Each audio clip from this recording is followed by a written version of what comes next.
Good morning, students. Now today lecture number is 28 and today's date is also 28 May 2020. Now yesterday we have seen how to recognize cash and credit transaction. Now today we'll discuss next topic, that is voucher. So what is voucher and how it is very important for the business, okay, to record the accounts that we see and types of voucher. So first, what is voucher? So as I said, the pillar of accounting is what? Voucher. Voucher क्या है business के लिए? Pillar है ना. जैसे कोई building है वो कैसे पिलर के ऊपर खड़ी रहती है, तो वो पिलर इसके लिए इंपॉर्टेंट है. Same way in accounting voucher is considered what? Pillar of accounting. On that accounting is build और हम बुक्स अकाउंट की लिखते हैं.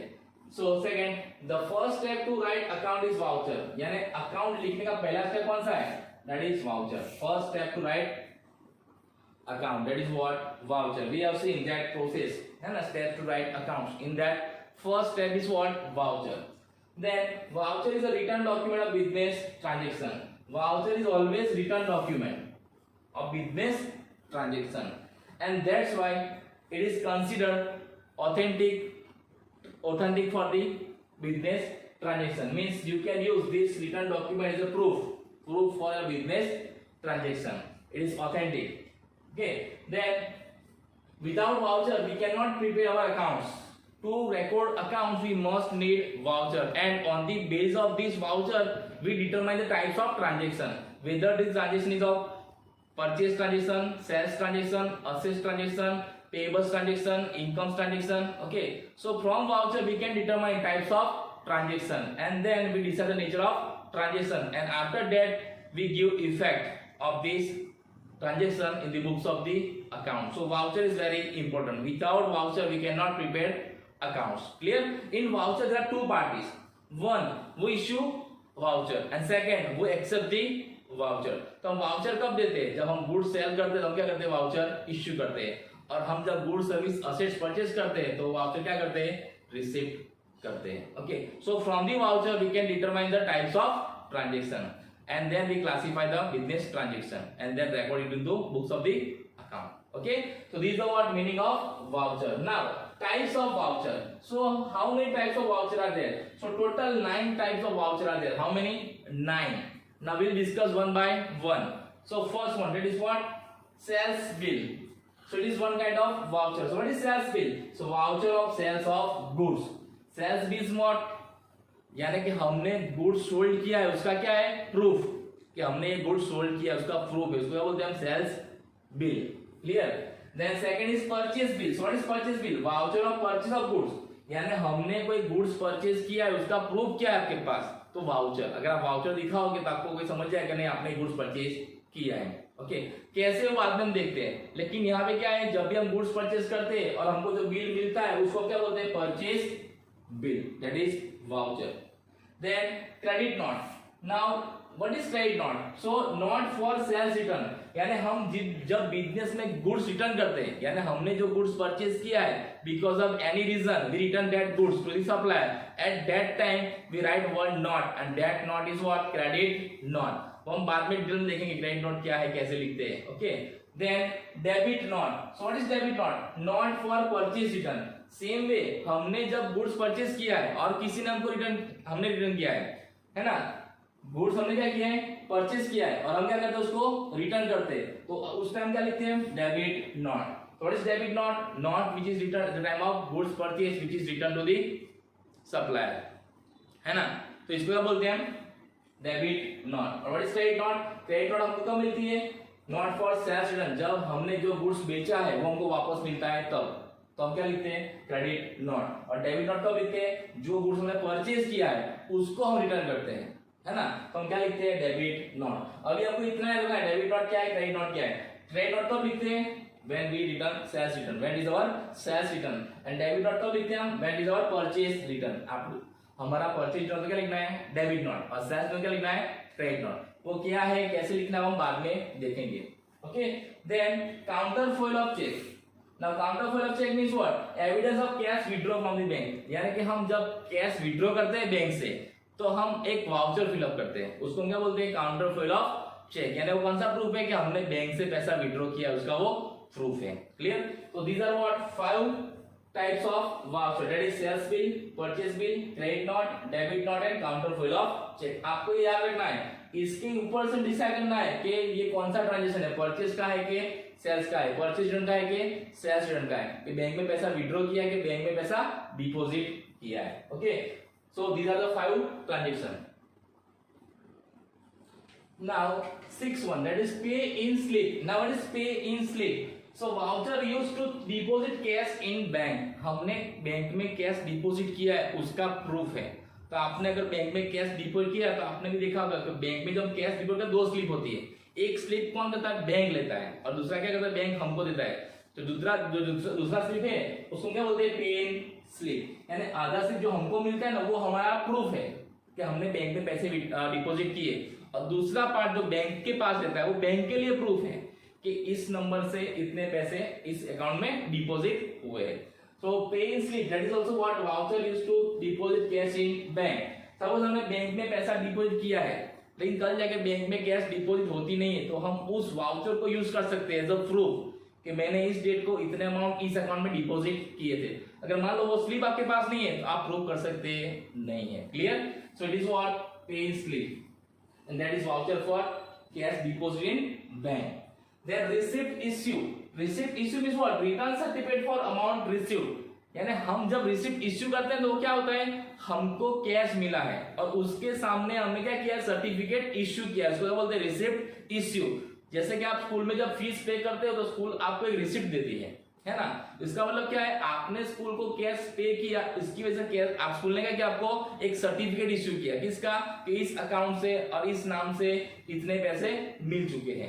That is what receipt issue. Receipt issue कब होता है, जब हम क्या करते हैं, अमाउंट रिसीव करते हैं. जब भी हम बिजनेस में किसी से अमाउंट रिसीव करते हैं तो हम क्या करते हैं, रिसीप्ट इश्यू करते हैं, यानी देते हैं. Then receipt received. Receipt means what, return certificate of for amount paid. यानी हम जब बिजनेस में अमाउंट पे करते हैं किसी को तो हमको रिसिप्ट मिलती है, तो उसको क्या बोलते हैं, रिसिप्ट रिसीव्ड. तो what is receipt issued and what is receipt received. जो हम जब बिजनेस में अमाउंट रिसीव करते हैं तो हम रिसिप्ट क्या करते हैं, इश्यू करते हैं, और हम जब बिजनेस में अमाउंट पे करते हैं तो हम क्या करते हैं, रिसिप्ट रिसीव करते हैं. And last one, that is expense bill. So evidence of expense paid by check and cash. Expense bill से यानी क्या, हम जब भी कोई अमाउंट चेक और कैश से पे करते हैं किसके लिए, एक्सपेंस के लिए, तो उसको क्या बोलते हैं, एक्सपेंस बिल्स. फॉर एग्जांपल हमने पेट्रोल पंप पे पेट्रोल भरवाया है और हमको वहां से रिसिप्ट मिला है, तो क्या हमारा एक्सपेंस बिल्स है. कौन सा बिल है, एक्सपेंस बिल्स. किस लिए, क्योंकि हमने क्या किया, एक्सपेंस किया, और उसके हमें पैसा कैसे दिया, चेक से और कैश से दिया. Clear? So these are main bills और these are the main vouchers which we have to use in business. Generally इतने बिल्स होते हैं, है ना. तो हमें आइडेंटिफाई करना है कि from the bills we have to identify whether it is transaction of incomes, expense, purchase, sales, purchase return, sales return, assets, payables. Okay, so these are very important. Now we have discussed what meaning of voucher and types of voucher. Now next topic, that is components of voucher. Let's see. Now we have seen meaning of voucher and types of voucher. Now next topic is components of voucher. ने voucher में क्या क्या चीज होनी चाहिए, voucher में कौन कौन सी इंफॉर्मेशन होनी चाहिए, तभी वो वाउचर कहलाता है. तो हमको पता होना चाहिए. Okay, so what is that. So first, name and address of the voucher issuer. यानी जो वाउचर इश्यू करता है ना, उसका नाम और उसका एड्रेस होना जरूरी है. तो आपने आपके घर में जितने भी बिल्स है, अगर आपने बाइंग किया है, परचेस किया है, तो उसमें देखना आपने जहां से भी बाइंग किया होगा ना, और जिसने भी आपको बिल दिया होगा ना, उसके अंदर उसका नाम और उसका एड्रेस होगा, है ना. Without name and without address it is not considered as what, voucher. तो इससे पता चलता है कि हमने ये गुड्स इस दुकान से और इस जगह से परचेज किए. एड्रेस भी क्यों होना चाहिए, क्योंकि मान लो एक ही ब्रांच है ना, एक ही बिजनेस है, लेकिन उसकी ब्रांचेस है, तो उसमें कौन सी ब्रांचेस से आपने बाय किया है, तो वो भी पता लगना चाहिए. आनंद की branch, Nadiad branch, Baroda branch, Ahmedabad branch, Mumbai branch, तो उसमें एड्रेस लिखा रहता है. उससे पता चलता है कि ये गुड्स यहाँ से हमने परचेज किया है. So name and address of the voucher. Then name and address of voucher receiver. यानी उस बिल के अंदर जो गुड्स परचेज करता है ना, जो बिल रिसीव करता है, उसका भी नाम और एड्रेस होता है. लेकिन जनरली हम अगर जब छोटी छोटी चीजों का बाइंग करते हैं तो उसमें नाम और एड्रेस लिखते नहीं है. लेकिन हम जब असेट्स परचेज करते हैं और जब कोई कॉस्टली अमाउंट परचेस करते हैं तो उसमें अपना नाम और एड्रेस लिखा जाता है ना, कि इसमें ये गुड्स इस पर्सन ने परचेस किया है और ये पर्सन इस जगह से बिलोंग करता है। तो इसमें जो गुड्स परचेस करता है उसका भी नाम और एड्रेस लिखा रहता है, जिससे हम फ्यूचर में कभी काम हो तो हो सकता है।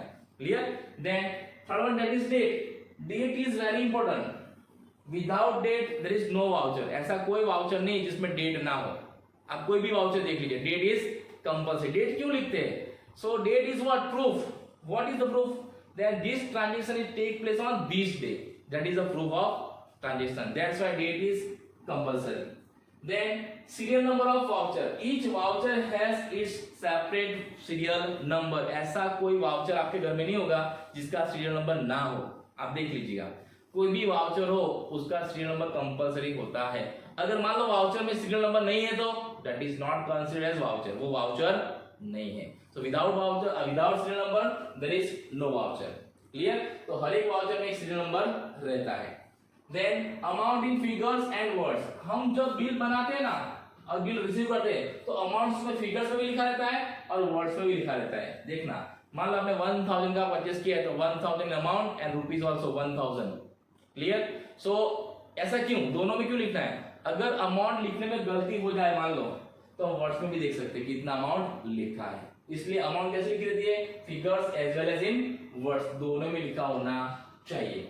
Then signature of the bill prepare. इसमें जो बिल बनाता है उसके सिग्नेचर होना कंपलसरी है, उसका साइन होना कंपलसरी, जिसने बिल बनाया है यानी जो बिल इश्यू करता है उसका, तभी ये वाउचर कंसीडर होगा। Clear? Then signature of the bill receiver. और जो बिल है उसमें सिग्नेचर ऑफ बिल रिसीवर भी होता है, लेकिन इट्स एप्लीकेबल सर्टेन केसेस।